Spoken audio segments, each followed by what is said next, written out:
My plan for each day begins with reading my Bible. Then I eat breakfast with Mary. We used to sit at the table, now we sit in easy chairs in the living room. We have kids all around the table. And then we typically spend some time in conversation. And often at some point during that conversation, one of us will say to the other, well, what are your plans for today? And then we'll tell each other what we plan to do. Sometimes on Sunday mornings, one of us will look at the other and we'll say, well, I don't need to ask you what you're doing today. That is because our Sunday plans seldom change.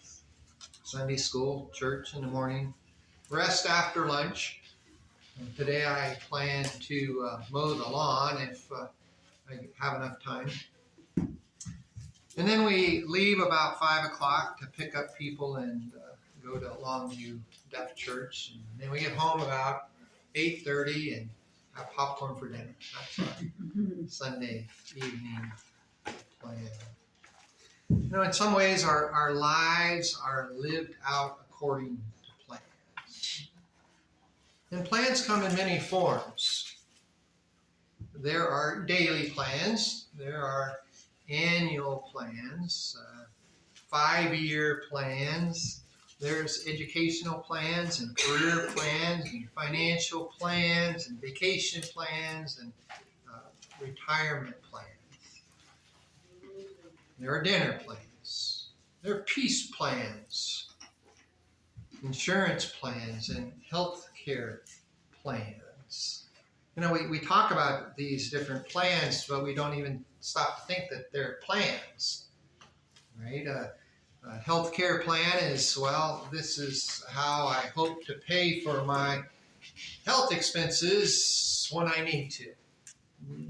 But it's part of our plan. In many ways, everything we do in life is planned.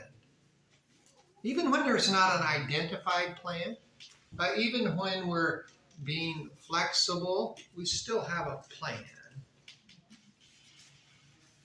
When we're being flexible, we really have a plan to make plans as things unfold. That's our plan.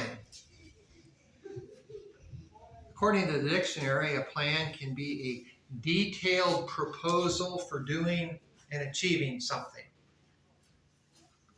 Or it can also be an intention or a decision about what it's going to do. And so there's formal plans, but more often than not, we live by this is what we intend to do. It's our plan. And even when we're being spontaneous and flexible, we still have a plan.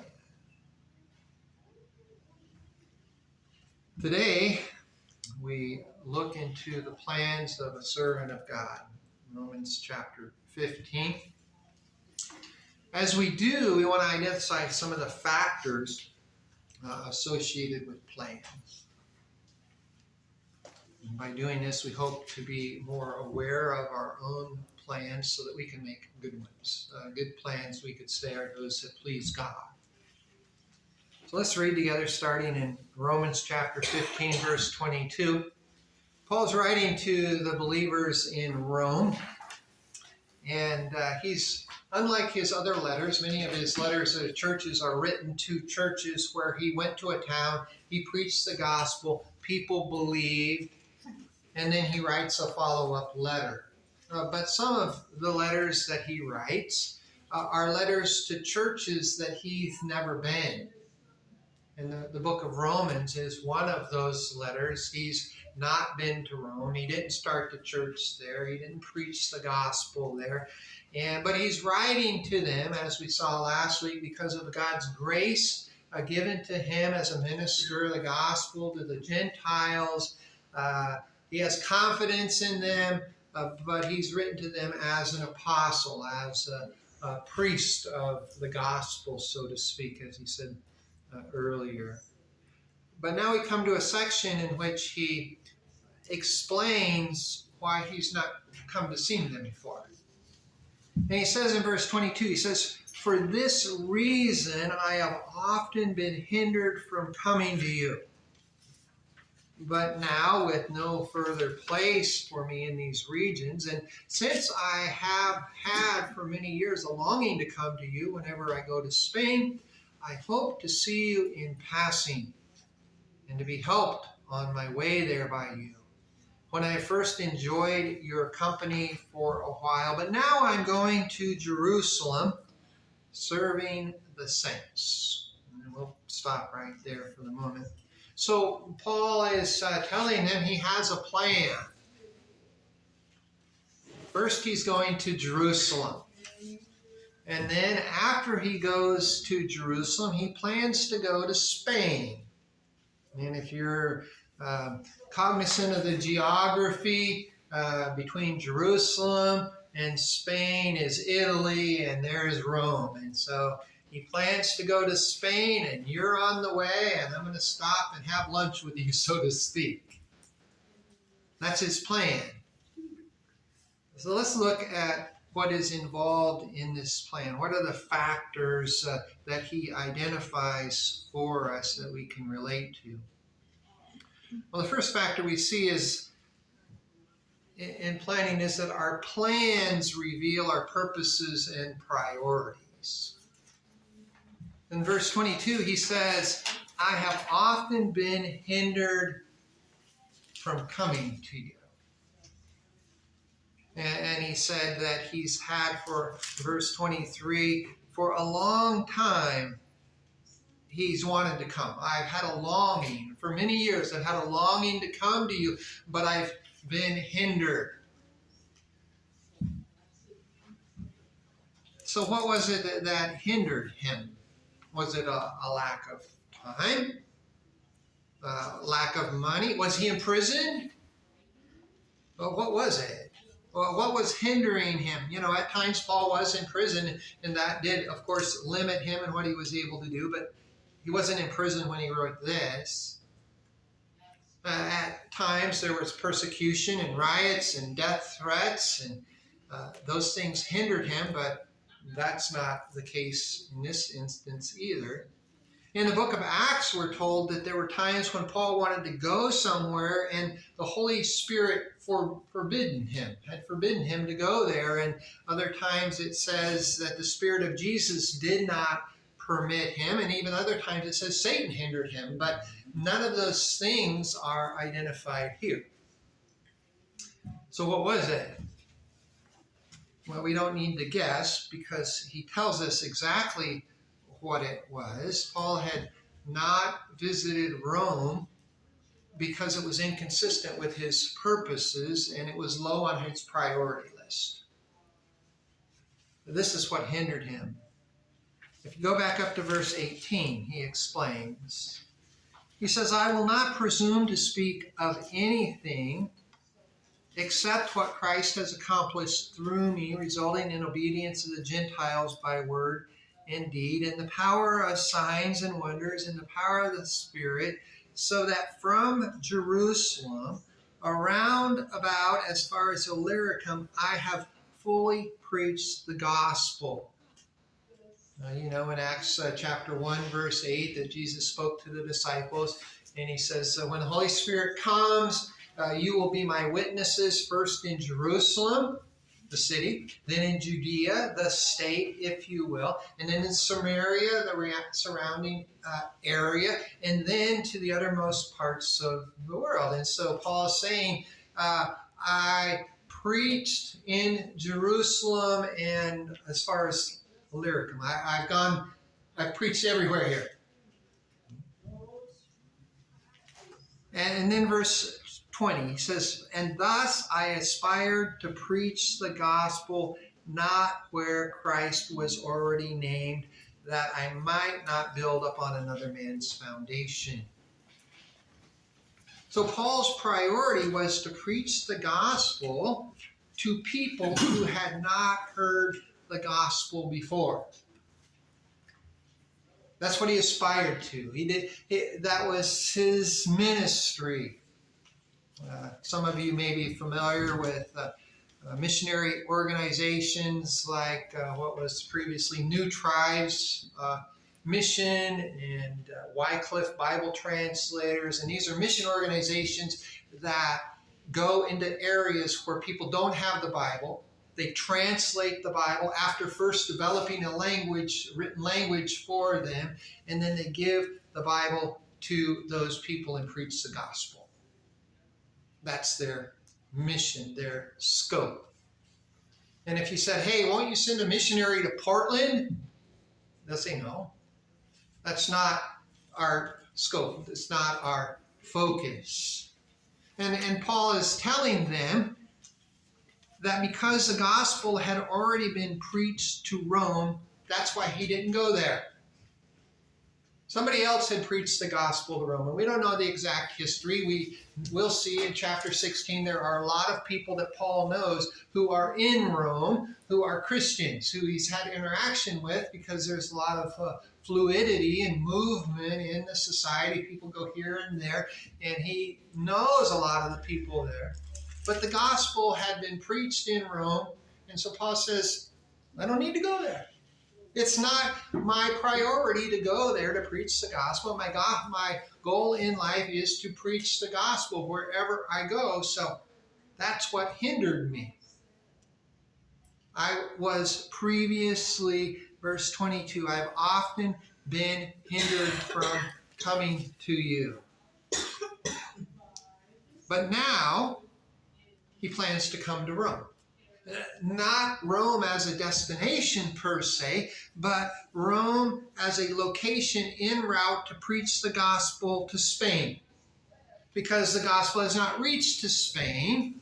And so he's going to Spain, and oh, by the way, Rome happens to be on the way, and so I'm going to stop there, and I'm going to spend some time there with you. And so as we look at this, it really comes down to what was Paul's purpose and what were his priorities. And it was his purpose and priorities that determined what he planned to do. We all have plans. Some of us are very rigid in our plan making. I probably tend more towards that end of the spectrum. Others of us have plans that are so loose that it appears we have no plans at all. But even if you think you're a person who doesn't plan, you really do plan. Either way, no matter how we make our plans get changed. Something happens and we end up doing something different than we previously intended. Maybe we plan to go to the store to buy groceries. And on the way to the store, you hear this whoppity, whoppity, whoppity, whoppity, right? And you have a flat tire. And so now your plan to go to the store and go home has changed. You plan to change the tire. That's your plan. And maybe you plan to change the tire and then go on to the store. And so you get the spare tire out, and guess what? It's flat. No air in the spare tire. Now your plan changes again. You plan to get help some way to get air in one of those tires. And maybe after you get that done, you plan to go to the store, or you're just too tired and you'll go another day. And it just illustrates that although we make plans, that our plans are subject to change. And as we know from the life of the Apostle Paul, he planned to do these things. He planned to go to Rome on his way to Spain, but he ends up getting arrested in Jerusalem, and he eventually gets to Rome via shipwreck. He planned his ways, but God had a different plan. And so for Paul, because the gospel had been preached in these surrounding areas, in verse 23, he says, with no further place for me in these regions. It's not because he was unpopular or unwelcome, because he would go to places where he was unwelcome and unpopular, and he would preach the gospel. No, what he's saying is the gospel has reached this far. I've preached to all of these places, and now I'm going there.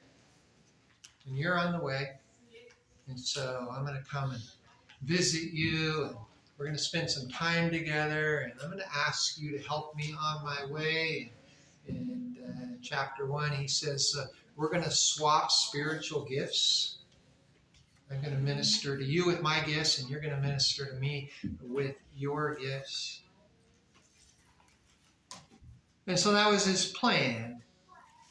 And his plan shows what his purposes were and what his priorities were, and the same is true for us. Our plans reveal both the purposes and priorities that are present in our life.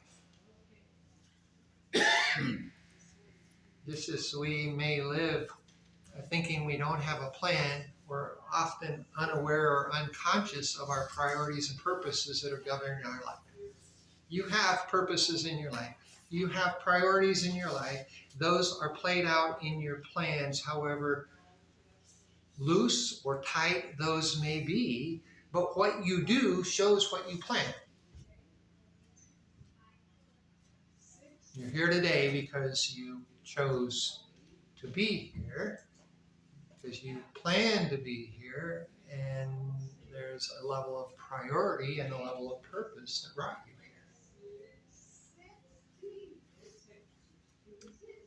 here. If we look at what we do, we can identify what our plans are. And when we understand our plan, we gain insight into our purposes and priorities in life. And God wants us to live purposeful lives.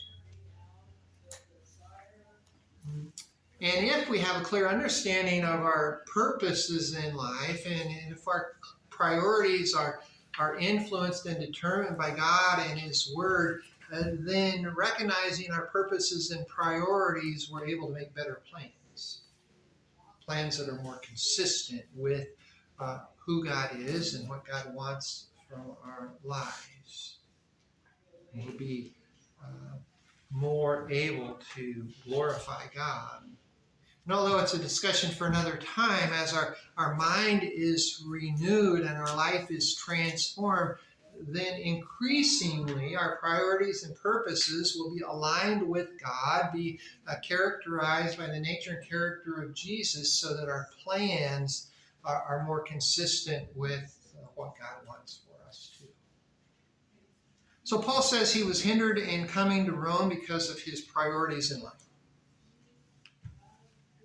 Another factor in planning is that our plans reflect a prioritizing of our desires. Our desires. When we talk about priorities, we're really talking about what we desire to do, what we want to do, and picking among the things, many things we want to do, I'm going to do this one. And Paul says here, verse 23, with no further place for me in these regions, and since I had for many years a longing to come to you. So what Paul is saying is, I want to come to you. I really want to come to you. I've wanted to come to you for a long time, for many years. I've wanted to, but I didn't. Because it wasn't, he doesn't say it exactly in these words, it wasn't high on my priority list. It was inconsistent with my purpose. Now the word longing is translated in the King James Version as a great desire. And that really captures the essence here. Longing, a great desire. I really, really, really wanted to, but... Sometimes we say things like that, right? I really wanted to be at the hymn sing, but I really wanted to, but I wanted to do something else instead. And so prioritizing is choosing among what we desire. Paul says, I had this great desire to come, but I chose not to. And even as he writes at this point, he still desires to see them, but is he going to them right away? No. What does it say? He says, verse 25, now I am going to Jerusalem serving the saints. So I really wanted to come and see you for a long time, but I haven't because you were, low on my priority list. And you're still lower on my priority list than going to Jerusalem. But when I'm done with that, then I'm going to go to Spain. That's high on my priority list, and I'm going to see you on the way.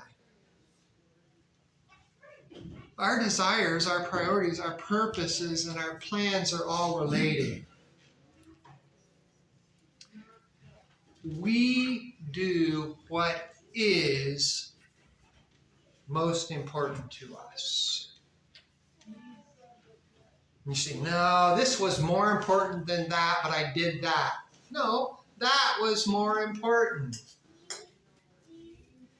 Of course, our life is full, F-U-L-L, not fool, full of many different and conflicting desires. A father may want to go fishing.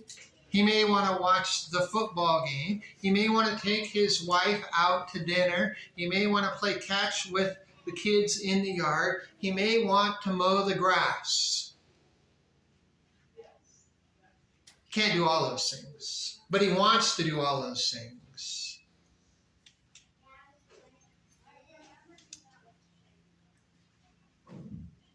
And what he decides to do will show which of these desires are the most important in his life at that moment. It's kind of sobering, when you stop to think about it. When he decides, he makes a plan. Like, all right, I'll mow the grass, then I'll play with the kids, then I'll take the wife out to dinner, right? And I guess I'm not going fishing. But he has the decision results in a plan, and that plan reveals what of his desires float to the top of the list. Sometimes there's something very, very important, but we choose to stare at our cell phones and do this because that's what we wanted to do, and it's more important than that. We say, no, it's not more important than that. But yes, you proved it was to you at that moment when you chose to do that.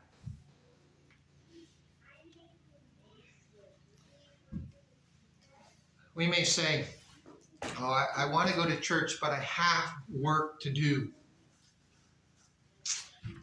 If we're honest, translated, what we're really saying is that I want to go to work and I want to go to church, but I want to go to work more than I want to go to church.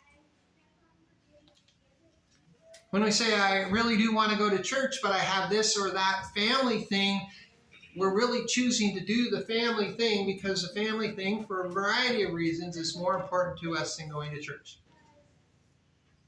It's what we want more. It's kind of a sharp knife, isn't it? And so when we say, I have to do this, or I want to do that, but I have to do this. No. There's reasons you say you have to do this, and that's because you want to do that for a particular reason.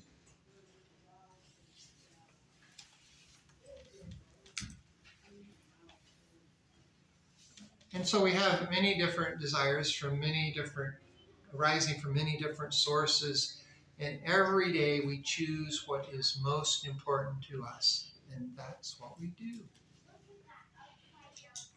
Galatians 5 reveals that there's desires of the flesh and desires of the spirit.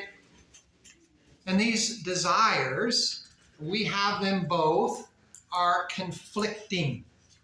You cannot fulfill the desires of the flesh and fulfill the desires of the Spirit at the same time. You have to choose to walk by the Spirit and fulfill the desires of the Spirit rather than the desires of the flesh. They're mutually exclusive. And we will choose what is most important to us. And so when we choose to have an outburst of anger rather than have goodness and kindness and patience in our life, that is more important to us, to express ourselves in that way than to walk by the Spirit. And absent physical restraint, and although we don't like to admit it, we do what we do because that's what we want to do at the time. You know, even if somebody has a gun pointed at your head and says, do this or die, the question becomes, do you want to live more than you want to do what they say? It comes down to what's most important to us. What's the choice? We're going to make a choice. The choices might not be good. You know, it's kind of like elections. There's this guy, and you got to vote for one of them. It's like neither one is preferred, but it is a choice. And understanding how our desires and priorities play out in our lives is part of accepting our individual responsibility. We say, well, I have to.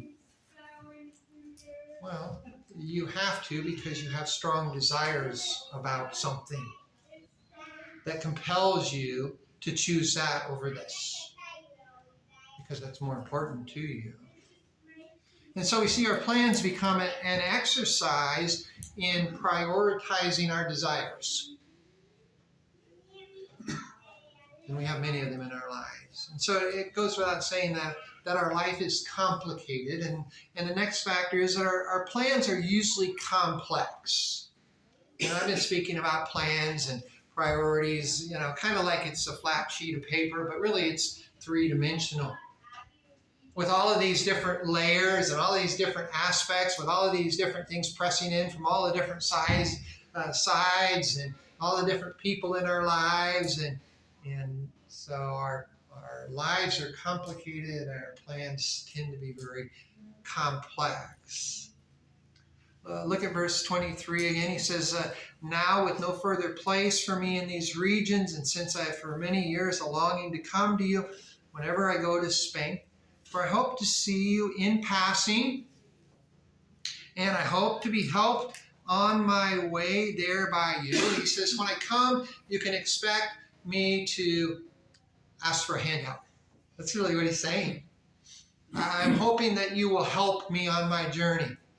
Probably material, financial support and assistance that he will need. I'm hoping for that, and I hope to spend time with you for a while and enjoy your company. That's my plan. I'm telling you so you can be prepared. All right? You can anticipate this, but it's complicated. There's competing desires, and those desires are in different layers and different dimensions. And there's pressure that comes up on us that creates desires. And the people in our lives have expectations for us. And you know, sometimes you find yourself caught in the middle of a discussion about whether or not to have candles burning in church. And you have a desire to please everyone, and you can't. For those of you who weren't here, we had this discussion in Sunday school about candles on the piano. And there's a wide variety of different opinions. So for Paul, his priority was preaching the gospel, going to Jerusalem, going to Spain, visiting Rome.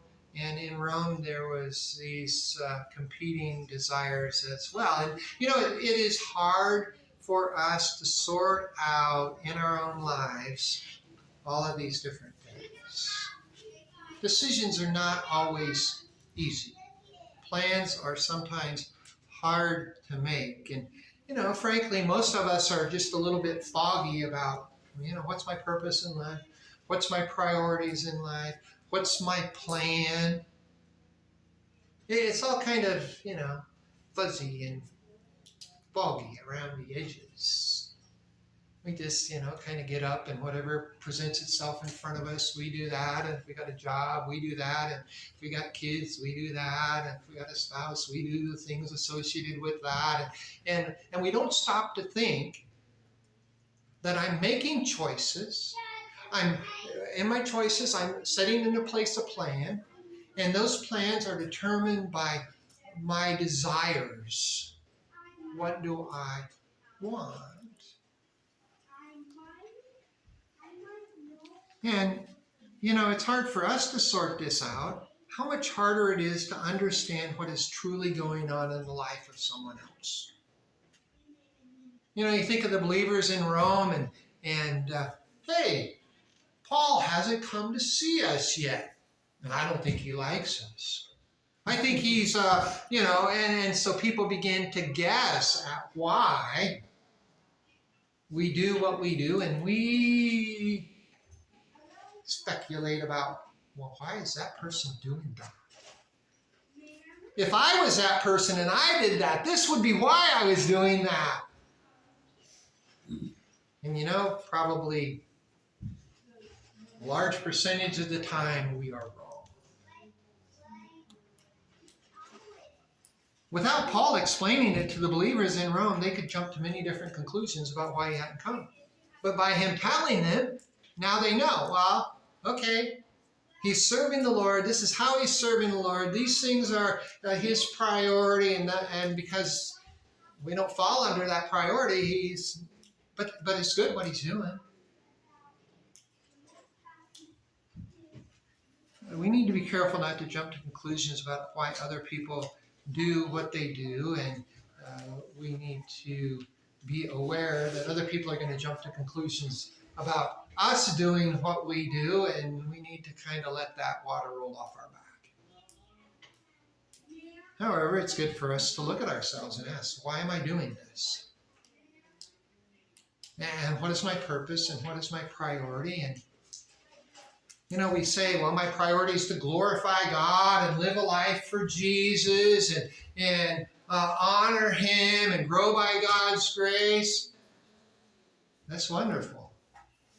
But if you take your life and see what you do day by day and moment by moment, does that reflect what you say are your priorities and purpose? I doubt it does. Because we all have this tendency to put grandiose ideas out there as what our priorities and purpose in life are, but we live by a different set of priorities and purpose. And sometimes we need to adjust.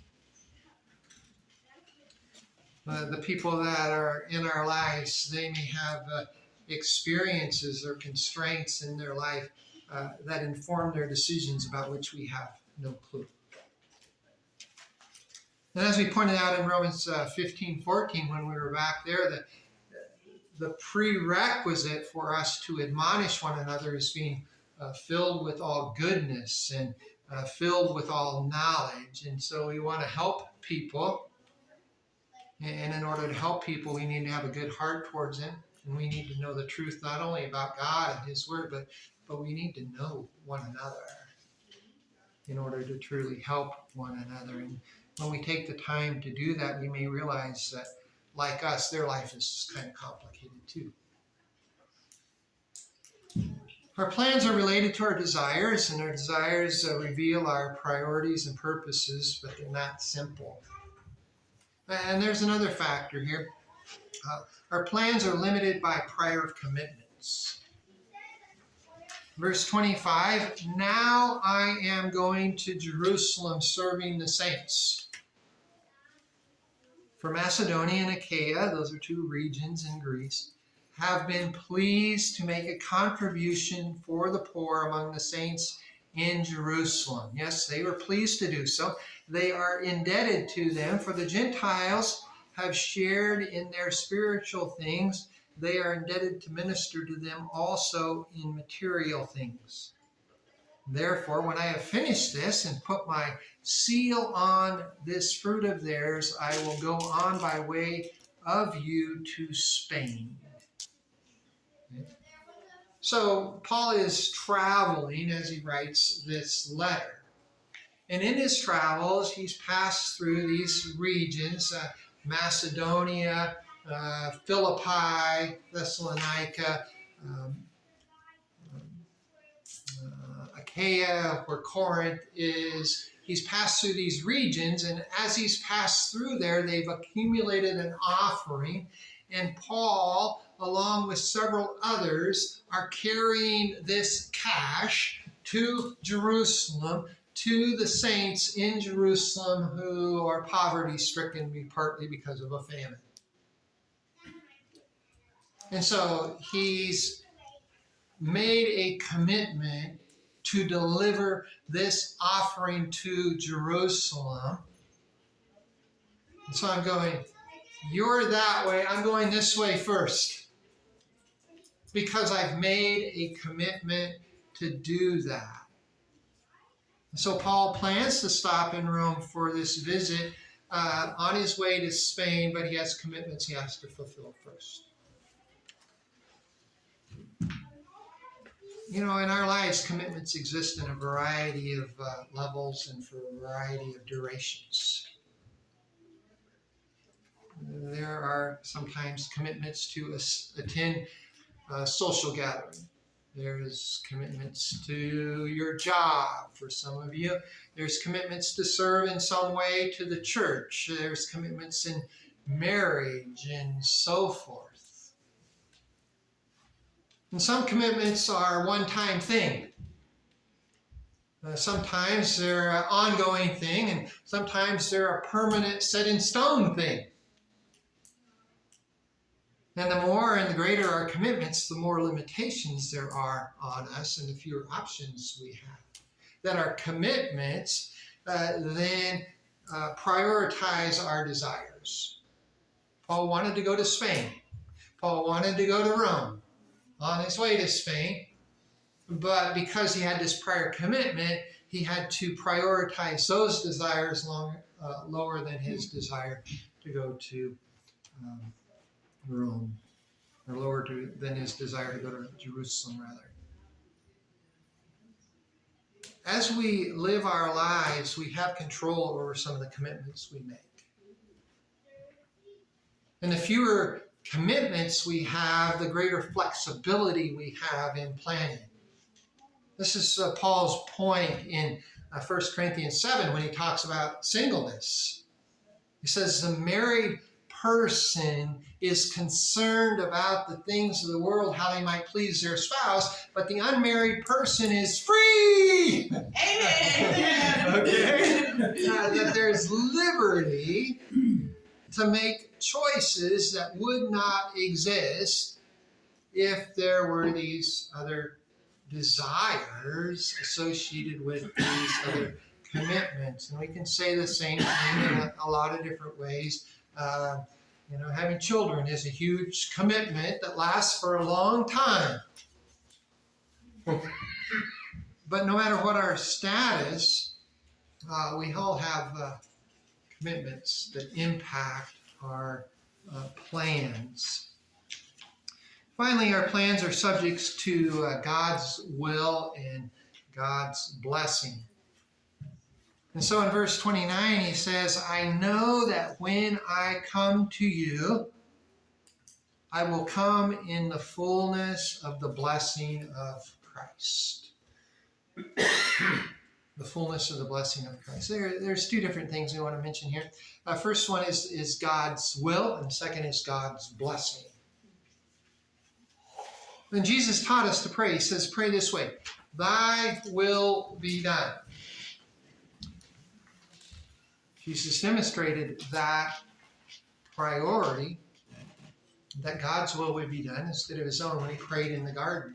Father, remove this cup from me if possible, but not my will, but your will be done. And so, as James points out, that when we plan, when we purpose, and it's good to plan, it's good to purpose, it's good to anticipate and reach for things, that when we do that, he says there's two things we should keep in mind. You may not live. Your life is a vapor. Poof. It's here for a little while and it's gone. And so when you plan in such a way that acknowledges and recognizes that my plan will only be accomplished if I live. And if the Lord wills. If I live and the Lord wills. And those are related, of course. But it's an attitude. It's an attitude that I'm not in control. The title of this message is Make Your Plans in Pencil. God has the eraser. And so we can have the attitude, if the Lord wills and we live, we can have that attitude without saying the words. And we can say the words without having that attitude. Having the attitude is the most important part. Saying the words help us sometimes keep that attitude. And so we should, first of all, recognize that God is in control. We're to approach life and our plans with an open hand, embracing the truth that whatever plans we make, God may give us a flat tire or something else. And also we are to prefer that God's will be done rather than ours. And this text speaks of God's blessing. God's blessing. He says, when I come, I know I'll come in the fullness of God's blessing. In our lives, we can support people in their choices in a variety of ways, and we do. To give someone our blessing is to embrace and endorse and support them in their decision and course of action. Like, yes, I'm behind you. I support you in this. So we had the hymn sing yesterday, and Joy says, hey, can I do this? And she had my blessing. I was supportive. I was here. I provided pumpkins and flowers and blessing. Right? And so that's what he's talking about here. And this is when we think about our plans should put us squarely in the middle of what is God's blessing. You know, other times we don't give our blessing, but we accept what people do as being okay. But it's not something we would encourage them to do. We accept. It's not the same as blessing, right? Sometimes people want our blessing, but we can't give our blessing, but we're like, okay, it's your choice. You decide, you do what you want to do. And other times we may disagree with the person's choice, and we're not even accepting of it, but we tolerate it. You know? It's like, okay. And at other times we just oppose, and we actively oppose what people choose. And our standing, our plans, our purposes and priorities can put us in any of those places in our relationship with God. And we may make a plan, and our priorities may be such that God is opposed to us. God is opposed to the proud, but he gives grace to the humble. And if we make plans in a proud way, God is opposed to us. We don't want to be there. Sometimes God gives us what we want. He tolerates our choices, but it doesn't come out good for us. Right? And then there are times when we align our purposes and priorities with God's purposes and priorities, and we stand in the fullness of God's blessing. And so for ourselves, though, we want to make choices, have plans that put us in good standing with God. If our plans would lead us outside of God's blessing, then we should change our plans. We don't want God to be opposed to our plans. We don't want God merely tolerating our plans. There are things that are acceptable to God, but perhaps not best. And so when he says, I know that I will come in the fullness of God's blessing, he's saying that what I am wanting to do is completely consistent with the revealed will of God, that I would encourage you, that you would encourage me, that you would help me on my way in the work of God, that we be a mutual blessing to one another, that I would use my gifts towards you and you would use your gifts towards me. And I know when I come, that's completely within the blessing of God.